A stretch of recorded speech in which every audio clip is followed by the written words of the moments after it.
नमस्कार दोस्तों, unique classes में आपका बहुत बहुत स्वागत है। मेरा नाम दीपक कौशल है। मैं आपके सामने एक छोटा सा वीडियो लेकर आया हूँ जो परीक्षा के दृष्टिकोण से बहुत ही महत्वपूर्ण है। अगर आप लोगों को मेरी वीडियो पसंद आए तो लाइक कीजिए, शेयर कीजिए। टॉपिक है फ्रैक्शन। दोस्तों आज हम बात करेंगे फ्रैक्शन के बारे में। फ्रैक्शन मीन्स होता है भिन्न। भिन्न क्या होता है?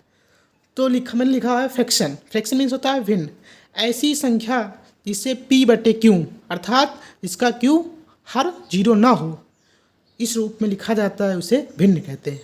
अर्थात कह सकते हैं P/Q के रूप में लिखना ही भिन्न कहलाती है। दोस्तों भिन्न में दो पार्ट होते हैं, एक होता अंश, एक होता हर। जैसे P/Q, P/Q मैंने P मीन्स होता है अंश, Q मीन्स होता है हर। अब जाते हैं दोस्तों टॉपिक पर। टॉपिक क्या है? Kinds of fraction.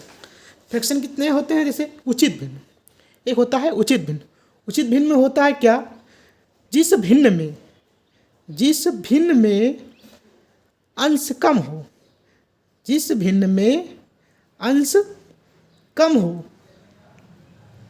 अंश क्या हो? कम हो, उसे उचित भिन्न कहते हैं। जिस भिन्न में अंश कम हो, या कह सकते हैं जिस भिन्न में अंशों की संख्या कम हो, उसे उचित भिन्न कहते हैं। फिर आए दोस्तों अनुचित भिन्न किसे कहते हैं? अनुचित भिन्न इसका जस्ट अपोजिट होता है। उचित भिन्न का अपोजिट अनुचित भिन्न होता है। इसे विषम भिन्न भी कहते हैं। इसमें क्या होता है कि इसमें अंश जो है अधिक होता है, हर कम होता है। क्या बताया मैंने? अंश अधिक। क्लियर दोस्तों? मैंने क्या था? एक पता है उचित भिन्न। उचित भिन्न में क्या होता है? इसमें अंश अधिक होता है और हर कम होता है, उसे कहते हैं उचित भिन्न। अनुचित भिन्न में क्या होता है? जिसका अंश अधिक हो, हर कम हो, उसे उचित भिन्न कहते हैं। अब दोस्तों आते हैं समान भिन्न किसे कहते हैं? Equal fraction. उसमें होता है जब जिस भिन्न में हर समान हो, जिस भिन्न में हर समान हो, जैसे 1/17, 2/17, 5/17, ऐसे भिन्न को हम कहते हैं समान भिन्न।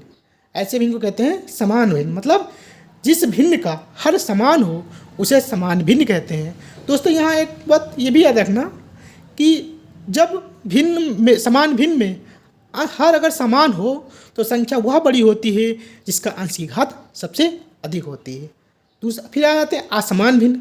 असमान भिन्न वो भिन्न होते हैं जिनमें अंश समान और हर असमान होते हैं, उन्हें कहते हैं असमान भिन्न। इसमें छोटा बड़ा बताने का तरीका ये है, जिस भिन्न में हर कम होगा वह भिन्न बड़ी होगी। व्युत्क्रम भिन्न तो आप लोग जानते हैं, जैसे A/B का व्युत्क्रम क्या होगा? B/A। क्लियर दोस्तों? कुछ पूछना है एक बार फिर बता देता हूँ। उचित भिन्न में क्या होता है? जिस भिन्न में अंश कम हो, हर अधिक हो, उसे कहते हैं उचित भिन्न। अनुचित भिन्न किसे कहते हैं? जिस भिन्न में अंश अधिक हो, हर कम हो, उसे कहते हैं अनुचित भिन्न। समान भिन्न जिसमें हर समान होता है, उसे सामान्य भिन्न बोला जाता है। और समान भिन्न जिसमें अंश समान होता है, उसे कहते हैं असमान भिन्न। व्युत्क्रम भिन्न आप लोग जानते ही हैं, उल्टा होता है। अब आ जाते हैं दोस्तों दशमलव भिन्न किसे कहते हैं? दशमलव भिन्न। तो दोस्तों दशमलव भिन्न को इंग्लिश में कहते हैं डेसिमल फ्रैक्शन। जिस भिन्न का हर 10 या 10 की घात में हो, उसे दशमलव भिन्न कहते हैं। जैसे 1/10, 2/10, ये सब दशमलव भिन्न कहलाते हैं। अब दोस्तों आ जाते हैं काइंड्स ऑफ डेसिमल फ्रैक्शन, यानी दशमलव भिन्न के प्रकार क्या होते हैं। एक पुनरावर्त दशमलव भिन्न। इसमें क्या होता है दोस्तों? कोई संख्या जिसे बार बार दोहराई जाती है, बार बार, उसको ऐसे लिख दिया जाता है। 0 जो संख्या बार बार आती है उसको लिखने का उसके ऊपर बार लगाया जाता है। क्लियर दोस्तों? फिर आ जाते हैं दूसरे पे, शुद्ध पुनरावर्त दशमलव भिन्न। इसमें क्या है दोस्तों? इसमें कोई संख्या ऐसे लिखा रहता है बार बार, मतलब एक शुद्ध क्रम में रिवीजन करता है। जैसे 1 2 3 1 2 3, ये ऐसे ऐसे चलता रहेगा। तो इसको लिखने का तरीका क्या है? 0 1 2 3। क्लियर दोस्तों? अब आ जाते हैं मिश्रित में। मिश्रित में क्या होता है? इसमें जो संख्या लिखी रहती है पॉइंट, 0 पॉइंट, जो संख्या लिखा है उसे लिख लीजिए, जो जिसके रिवीजन बार बार आता है उसी पे बार लगा दीजिए। बार लगाने का तरीका ये है, जिसका बार बार वो संख्या आती है उसी पे बार लगता है। इसे सॉल्व करने का तरीका से दोस्तों लिखा है 0.6 को जैसे सॉल्व करेंगे तो इसका तरीका 6 लिख दीजिए और इसके नीचे 9 लिख दीजिए। क्लियर?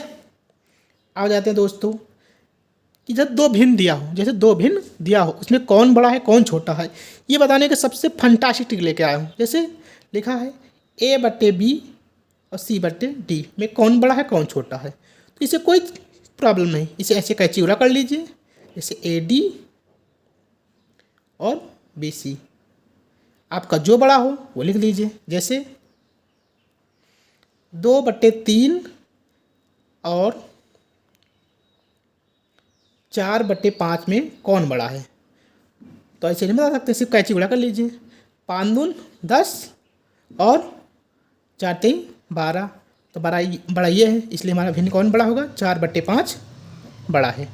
क्लियर दोस्तों? अब आ जाते हैं दूसरे टॉपिक पे। मैंने रूल क्या लिखा है?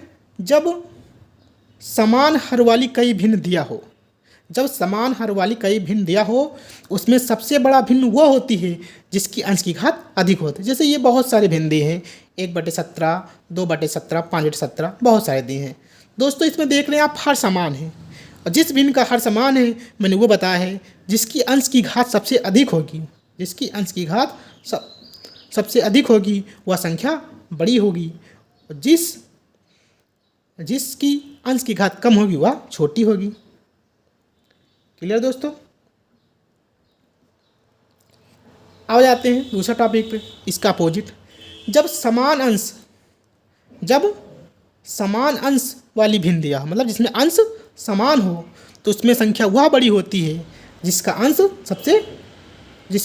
सबसे छोटा होता है। जैसे 7/15 बड़ी है। क्यों बड़ी है? मैंने बताया है, जब अंश समान हो तो उस भिन्न में वह संख्या बड़ी होती है जिसका हर छोटा होता है, और छोटी कौन होती है? इसका अपोजिट, जिसकी 8/21। क्लियर? 8/21। फिर दोस्तों अब जाते हैं तीसरे टॉपिक पे। जिस भिन्न में उनका अंतर समान आए, यानी अंश व हर का अंतर समान आता है, उस भिन्न में संख्या वह बड़ी होती है जिसकी अंश बड़ा हो। जैसे लिखा है 4/5, 5/6, 6/7। अब इसमें बताना इसमें बड़ा कौन है। दोस्तों इसमें देख रहे हैं आप 4-5 का डिफरेंस 1 आ रहा है, 6-5 का डिफरेंस भी 1 आ रहा है, और 6-7 का भी डिफरेंस 1 आ रहा है। तो मैंने बताया है कंडीशन, जब डिफरेंस समान आता है तो भिन्न वह बड़ी होती है जिसका अंश की घात, जिसमें अंश बड़ा हो, अर्थात इसमें बड़ा क्या होगा? 6/7। क्लियर दोस्तों? दूसरा देख लीजिए उसी प्रकार। जैसे मैंने बताया है, जो अंतर समान, डिफरेंस समान है भिन्न में, तो उसमें संख्या वह बड़ी होती है जिसका अंश अधिक होता है, अर्थात इसमें आ जाएगा 34/35 बड़ी है। Okay, thank you very much.